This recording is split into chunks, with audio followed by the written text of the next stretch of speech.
রাঙ্গামাটি কাপ্তাই উপজেলা পরিষদের নবনির্বাচিত chairman Nasir Uddin, vice chairman Sweprue Marma Supriyo এবং মহিলা ভাইস চেয়ারম্যান বিউটি হোসেনকে বরণ করেন কাপ্তাই উপজেলা প্রশাসন। সে সাথে বিগত উপজেলা পরিষদ চেয়ারম্যান ফুজিল হক এবং মহিলা ভাইস চেয়ারম্যান উমেদ সিং মার্মাকে বিদায়ী অনুষ্ঠান করেন। গতকাল বৃহস্পতিবার 20 জুন সকাল 11:30টায় কাপ্তাই উপজেলা প্রশাসনের আয়োজনে উপজেলা পরিষদের সম্মেলন কক্ষে কিন্নারিতে এই বরণ ও বিদায় অনুষ্ঠান অনুষ্ঠিত হয়।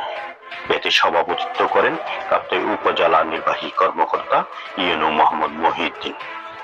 এ সময় নবনির্বাচিত ও বিদায়ী উপজেলা পরিষদের চেয়ারম্যান এবং ভাইস চেয়ারম্যানদের ফুল এবং ক্যাশ দিয়ে বরণ করে নেন। সভায় সভাপতির বক্তব্যে ইউনু মোহাম্মদ মহিউদ্দিন বলেন, বিদায়ী উপজেলা পরিষদ অত্যন্ত দক্ষতা ও সুনামের সাথে প্রশাসনের সাথে সমন্বয় করে কাজ করেছে, সেটাই প্রশংসাযোগ্য।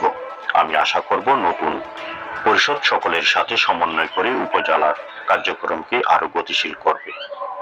এ সময় নবনির্বাচিত জনপ্রতিনিধিগণ সকলের সহযোগিতা কামনা করেন।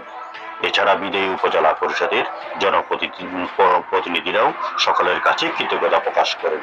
বিদায়ী ও বরণ অনুষ্ঠানে অন্যান্যদের মধ্যে বক্তব্য রাখেন উপজেলা প্রাণী সম্পদ কর্মকর্তা কৃষিবিদ ডাক্তার এনামুল হক হাজারী, উপজেলা স্বাস্থ্য পরিবার পরিকল্পনা কর্মকর্তা ডাক্তার রুহুল আমিন মার্মা, উপজেলা পিআইইউ রুহুল আমিন, 1 নং চন্দ্রকোনা পরিষদের চেয়ারম্যান আক্তার হোসেন মিলন, 5 নং মগ্গা ইউনিয়ন পরিষদের চেয়ারম্যান চিরঞ্জিত তঞ্চঙ্গা, তথ্য সেবা কর্মকর্তা তাহমিনা সুলতানা, 119 নং বাজ্যাতলী মৌজার হেডম্যান ওয়াইং মার্মা এবং কাপ্তাই প্রেস ক্লাবের সাধারণ সম্পাদক জুলন দত্ত।